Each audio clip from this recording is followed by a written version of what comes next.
E aí, vamos seguindo? Pois então, só recapitulando, eu disse a vocês que essa desapropriação especial rural é paga em títulos da dívida agrária, resgatáveis em até 20 anos, com exceção das benfeitorias úteis e necessárias que são pagas em dinheiro. E eu lhe disse uma coisa importante. Eu lhe disse que a desapropriação especial rural não incide sobre a pequena e média propriedade que seja única do sujeito e também não incide sobre propriedade produtiva. São requisitos alternativos, tá? Não precisa acumular. Basta que um dos dois esteja presente. Ou ela seja pequena e média e seja única, ou ela seja produtiva. E eu repito, as propriedades pequenas podem ser desapropriadas, mas o pagamento é em dinheiro. A vedação vale somente para desapropriação especial rural. Essa com pagamento em títulos da dívida agrária é que não podem recair sobre esses bens, tá bom? E essa desapropriação especial rural, ela é de competência exclusiva da União. A gente viu que o município tem legitimidade para desapropriação especial urbana e a União tem legitimidade para desapropriação especial rural, certo? Por fim, a última desapropriação especial está no artigo 243. Esse artigo 243 trata de uma desapropriação que a gente chama de expropriação ou de desapropriação com fisco. Você pode chamar de expropriação ou de desapropriação com fisco, dá no mesmo. A gente chama assim porque ela não é indenizada, nem em dinheiro, nem em títulos, nem em nada. Essa desapropriação com fisco, essa expropriação, ela não enseja direito à indenização. Então não há indenização em dinheiro, em títulos, em nada. O sujeito perde o bem sem direito à indenização. Regra simples. Então ele perde o bem e ele não vai ser indenizado pelo bem que ele perdeu. Isso é o que diz o artigo 243. Hoje, nós temos 3 situações diferentes, tá? Hoje, porque esse artigo foi alterado por emenda em 2014. Então, hoje, ele diz o seguinte: serão expropriados sem direito à indenização os bens imóveis utilizados para a plantação de psicotrópicos ilícitos e também os bens imóveis utilizados para a exploração de trabalho escravo na forma da lei. Repito, serão expropriados sem direito à indenização os bens imóveis utilizados para a plantação de psicotrópicos ilícitos e também os bens imóveis utilizados para a exploração de trabalho escravo na forma da lei.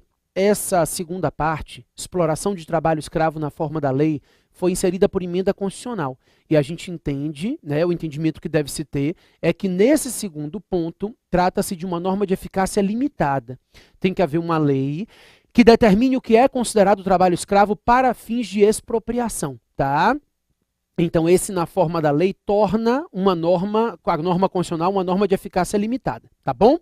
De qualquer forma, esses imóveis utilizados para a plantação de psicotrópicos, ilícitos, claro, e os bens imóveis utilizados para a exploração de trabalho escravo na forma da lei, serão expropriados sem direito à indenização e os bens serão utilizados para fins de reforma agrária ou para programas de habitação popular. Então a lei prevê, a Constituição prevê, que esses bens também têm destinação específica. Serão destinados para a reforma agrária ou para programas de habitação popular, porque a Constituição hoje fala expressamente em imóveis urbanos ou rurais. Antigamente ela falava glebas, né? Hoje, imóveis urbanos ou rurais que sejam utilizados para a plantação de psicotrópicos ilícitos ou para a exploração de trabalho escravo na forma da lei, serão expropriados sem direito à indenização, utilizados para fins de reforma agrária ou programas de habitação popular. E também diz o parágrafo único do artigo 243, serão expropriados sem direito à indenização os bens móveis utilizados para o tráfico de drogas. Então, esses bens móveis utilizados para o tráfico de drogas também serão expropriados sem direito à indenização. E aí serão destinados a fundo especial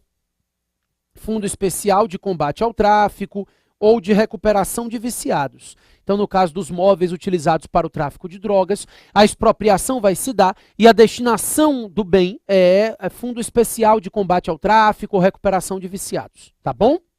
A Constituição também estabelece que somente a União tem legitimidade para essa desapropriação com fisco. Então, essa expropriação só pode ser determinada no âmbito federal, somente a União, e ela não será indenizada. Só um detalhe, imagina o seguinte, você tem um terreno bacana aqui, ó, E aí você mora aqui, com a sua mãe, parentes, amigos, planta arroz, feijão, milho, galinha, galinha cria, porco. E aí, nesse pedacinho do terreno, para ganhar um dinheirinho extra, afinal de contas nós estamos em crise, né? Então, para ganhar um dinheirinho extra, ele resolveu plantar coca. Maconha dá dinheiro mais não, Jones. Coca. Resolveu plantar coca. O poder público descobriu que ele estava plantando coca nesse pedaço do terreno. Desapropria esse pedaço ou desapropria tudo? Tudo. Mesmo quando a Constituição falava em gleba, o Supremo Tribunal Federal já tinha pacificado o entendimento, desde 2009, de que, na verdade, ao dizer gleba, a Constituição queria dizer propriedade. Agora nem discussão não tem mais, porque não é mais gleba, hoje está escrito bens imóveis ou bens imóveis, urbanos ou rurais. O fato é, ainda que o sujeito utilize pedaço do terreno para plantar psicotrópico, ele perde a propriedade registrada inteira. Toda a propriedade que ele tenha registrada, ele perde, ainda que ele não utilize toda a propriedade para a plantação de psicotrópicos. Ok? Perfeito. Com isso entendido, a gente vai chegar na parte mais difícil, né? Porque até agora você está achando inteligentíssimo, está dizendo, o professor falou que desapropriação não era tão simples, e eu estou achando fantástico, eu devo estar bem na percepção, né? Não está, não. É porque a gente aprendeu meia dúzia de conceitos. Os pontos importantes, os mais pesados de desapropriação, a gente começa a raciocinar agora. Então, para começar, eu preciso conversar com vocês acerca do procedimento expropriatório.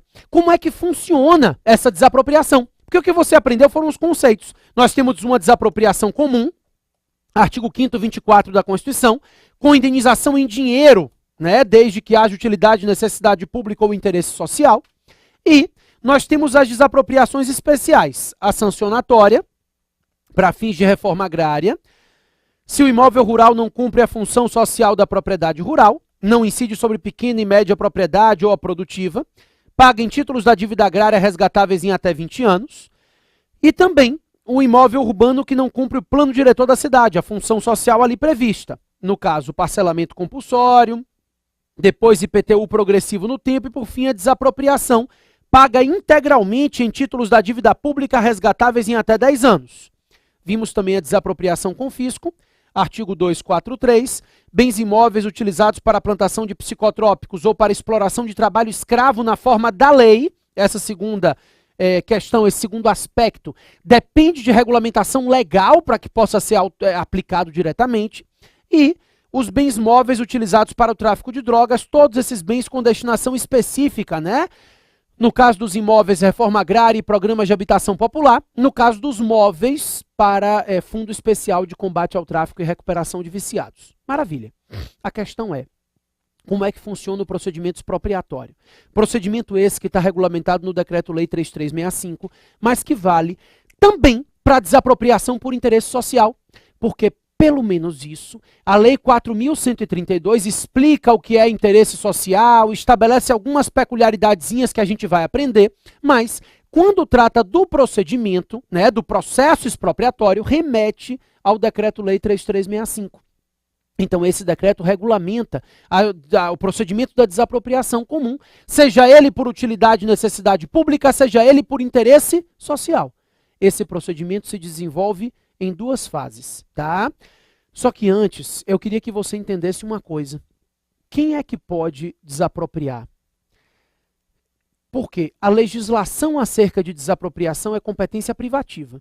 O artigo 22 da Constituição Federal, ao definir a competência privativa legislativa da União, diz que somente a União pode legislar sobre desapropriação. Então, a competência legislativa, as leis que tratam de desapropriação são todas elas leis federais. Somente a União pode legislar acerca de desapropriação. Somente a União tem legitimidade para editar leis que tratem de desapropriação. É competência legislativa privativa da União. Mas a competência declaratória não. A competência para desapropriar efetivamente é de todos os entes federativos. Inclusive, de acordo com o Decreto-Lei 3365, é possível a desapropriação de bens públicos. O decreto diz o seguinte: pode haver desapropriação de bens públicos desde que respeitada a hierarquia federativa. Ou seja, a União pode desapropriar o bem de um Estado ou o bem de um município, e o Estado pode desapropriar o bem de um município. De baixo para cima, nunca. Ou seja, o ente de maior abrangência, ele pode desapropriar o bem de um ente de menor abrangência. Esse é o raciocínio. É possível a desapropriação de bens públicos desde que seja feita a desapropriação de um ente de maior abrangência sobre uma entidade de menor abrangência. Essa é a ideia que a gente tem. A desapropriação é possível, mas nunca de baixo para cima. O município não pode desapropriar um bem estadual, o Estado não pode desapropriar um bem federal. É possível somente de cima para baixo. Então a União desapropria de estados, a União desapropria de municípios ou o Estado de municípios, tá? E obviamente, estou tratando da desapropriação comum, porque as desapropriações especiais, a gente já sabe que não é qualquer ente federativo que pode. No caso da urbana, só o município. No caso da rural e da confisco, só a União. Mas em se tratando de desapropriação comum, a princípio qualquer ente federativo pode desapropriar. Sendo que essa desapropriação se divide em duas fases. Nós temos primeiro uma fase declaratória, em que o Estado declara a utilidade pública e o interesse social, e depois uma fase executória, em que se paga o dinheiro e entra no bem. Então, na desapropriação, primeiro, se declara a utilidade pública e o interesse social sobre o bem, depois o poder público vai pagar o dinheiro e entrar no bem. É a fase executória. Então, essa desapropriação se desenvolve nessas duas fases. Primeiro a fase declaratória, depois a fase executória da desapropriação. Certo? Vamos lá. A declaração, a gente já sabe, é de competência de qualquer ente federativo. Se tratando de uma desapropriação comum, qualquer ente federativo pode declarar utilidade pública ou interesse social. Então, União, estados, municípios ou Distrito Federal podem declarar a utilidade pública ou interesse social. Mas aqui tem uma coisa importante. Os entes federativos podem, mas somente eles. Não é possível que a declaração de utilidade pública seja feita por uma entidade da administração indireta. Não pode. Você vai dizer assim, mas o INCRA desapropria. Não. O INCRA executa. A União declara a utilidade pública ou interesse social, no caso aqui interesse social para fins de reforma agrária. O INCRA, que é uma autarquia federal, vai executar, promover a desapropriação. Promover, executar a mesma coisa. É pagar o dinheiro e entrar no bem. Então o que o INCRA faz é promover, é executar a desapropriação. A competência declaratória é somente dos entes federativos. Claro que tem exceção. Eu quero que você anote por desencargo de consciência, põe aí a ANEEL.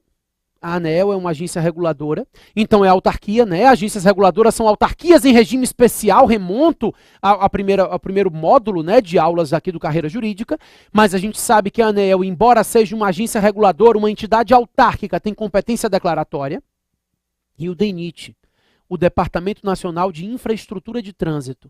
O DENIT é uma autarquia federal, tá? Mas ainda assim, ele tem essa competência declaratória. O fato é que a ANEEL e o DENIT, eles têm excepcionalmente a possibilidade de declarar utilidade pública ou interesse social. Coloca essas duas exceções no bolso. Se a prova lhe perguntar expressamente sobre elas, você coloca na prova, mas dificilmente vai lhe perguntar expressamente isso, tá bom? Por quê?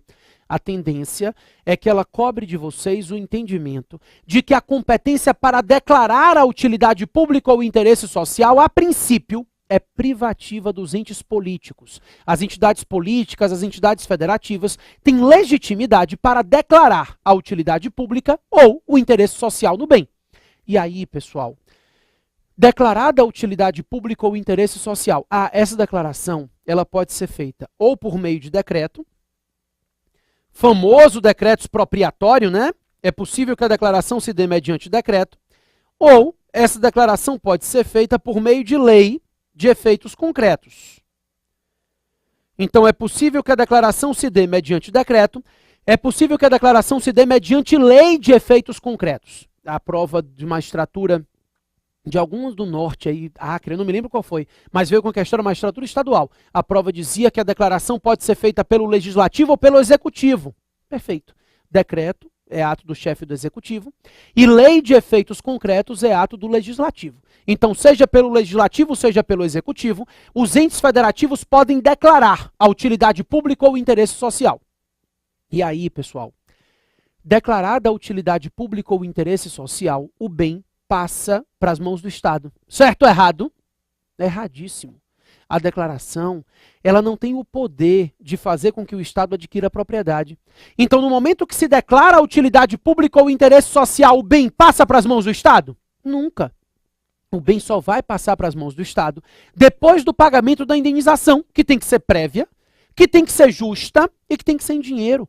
Então, esse bem só vai passar a pertencer ao Estado depois que for pago uma indenização prévia, justa e em dinheiro. Antes disso, o bem continua nas mãos do particular, né? O Estado vai estabelecer a declaração e essa declaração vai impor algumas restrições a esse particular. Então, esse particular vai sofrer algumas restrições decorrentes da declaração, mas essa declaração não enseja a aquisição da propriedade ainda pelo Estado.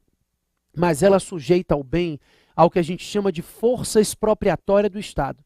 Então, esse bem declarado de interesse público, de utilidade pública ou de interesse social, ele fica sujeito à força expropriatória do Estado. Ou seja, esse bem que é declarado de utilidade pública ou interesse social, ele vai submeter algumas restrições em decorrência dessa declaração. Por exemplo, declarou a utilidade pública ou interesse social? Para começar, o Estado tem o poder de penetrar no bem. Penetrar no bem, não para tomar o bem para ele, mas penetrar no bem para fazer medições, avaliações no terreno. Então ele já vai poder penetrar no bem para medir o terreno, avaliar o terreno. Então, nesse momento, o Estado pode ingressar no bem, ingressar nesse bem objeto da desapropriação para medir, avaliar o terreno, definir o valor indenizatório. Claro, ele vai penetrar no bem da forma menos gravosa ao proprietário, mas ele já vai efetivando medições, tomando pé do bem em si, né? E aí, pessoal, nesse momento, ocorre o que eu considero o ponto mais importante dessa fase. Declarada a utilidade pública ou interesse social, ocorre o que nós chamamos de fixação do estado do bem. O que é a fixação do estado do bem? É o poder público dizendo, querido, eu quero o bem no estado em que ele se encontra nesse momento. Não me venha fazer nenhuma melhoria no bem a partir de agora, porque se você fizer, está fazendo por sua conta. Eu não pago. Eu pago o bem no estado em que esse bem se encontra agora. Então isso é a fixação do estado do bem. É o poder público dizendo, olha, eu quero o bem no estado em que o bem se encontra nesse momento. As melhorias feitas no bem após a declaração não serão indenizadas. O Estado, ele não indeniza nenhuma melhoria feita no bem após a declaração de utilidade pública ou interesse social. Então ele fixa o estado do bem e se o particular quiser fazer alguma melhoria no bem, vai fazer por conta dele. Não vai haver indenização do Estado, tá? Então, a princípio, não serão indenizadas as melhorias feitas no bem após a declaração de utilidade pública ou interesse social. Tem exceção? Claro, anota aí.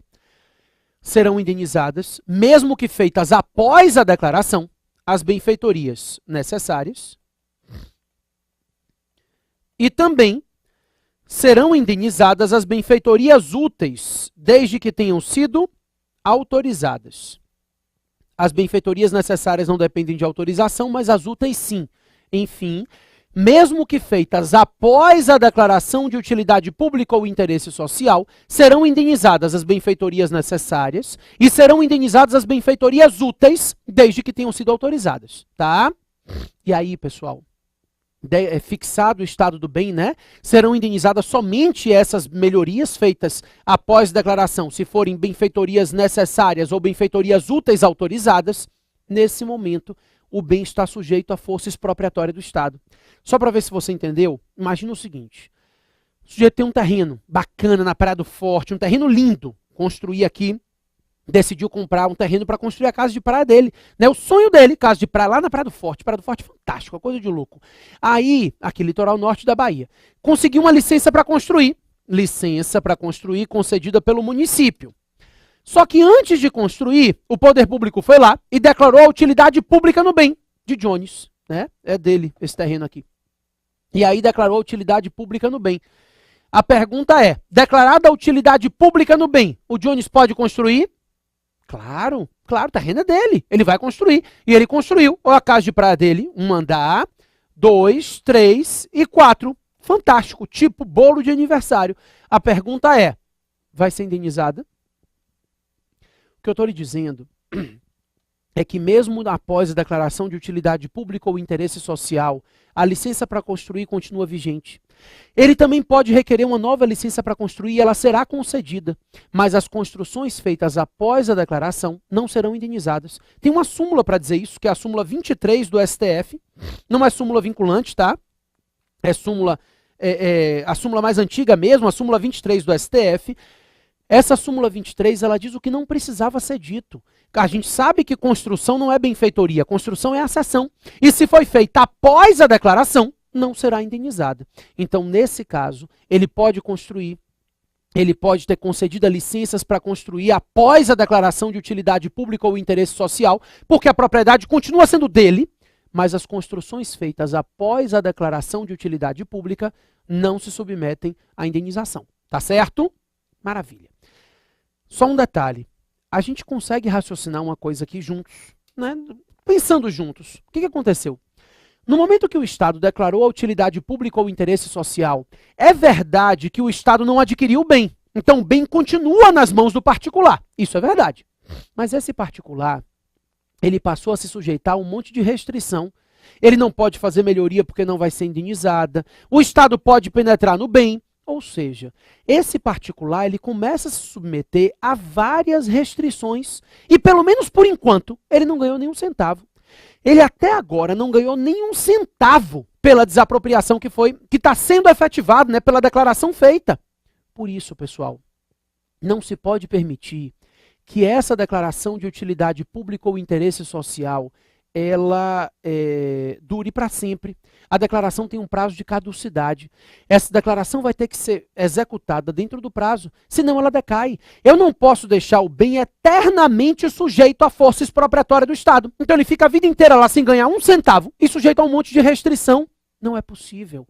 Depois que o Estado declara a utilidade pública ou interesse social, ele necessariamente precisa executar a declaração que ele fez. Declarou? Vai ter que executar. Ele precisa promover essa desapropriação, né? Promover, executar é a mesma coisa.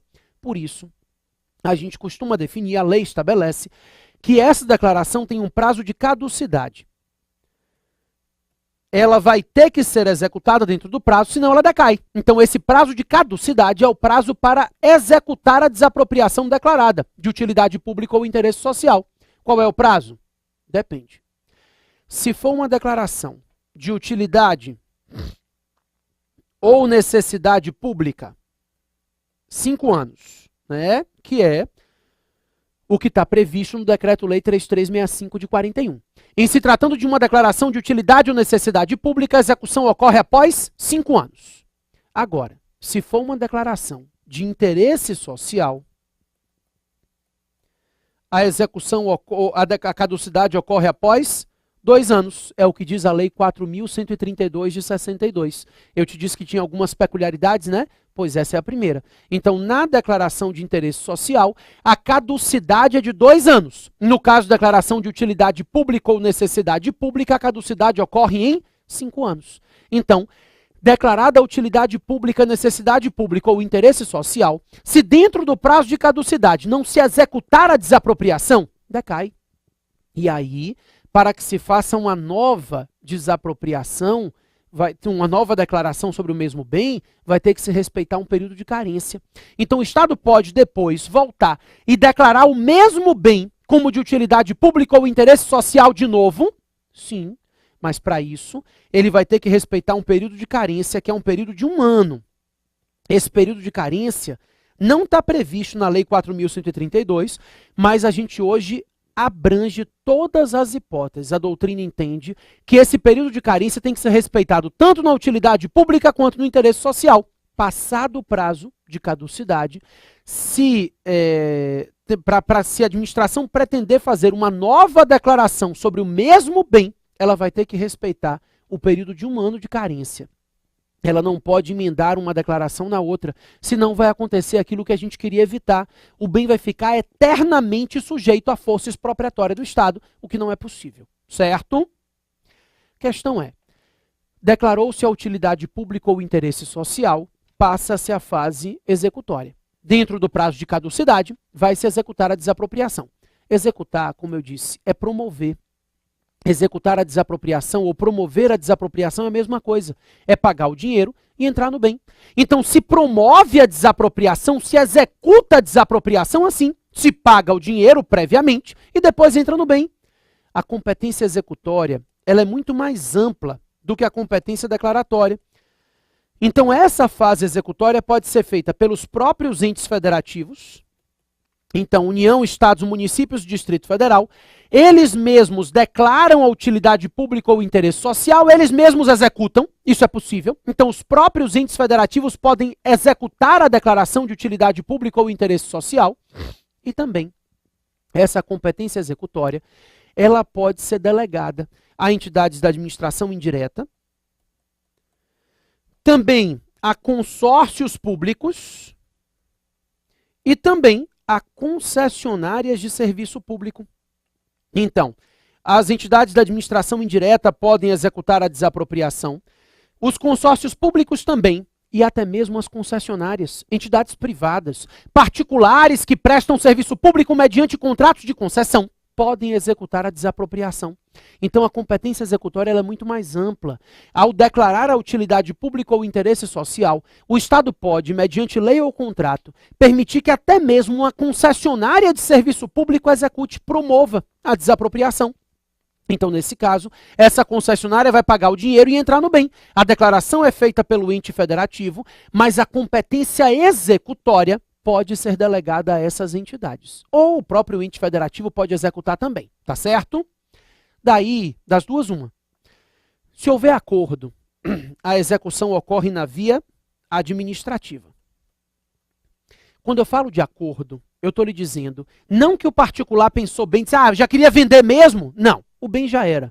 Eu estou falando de acordo em relação ao valor indenizatório.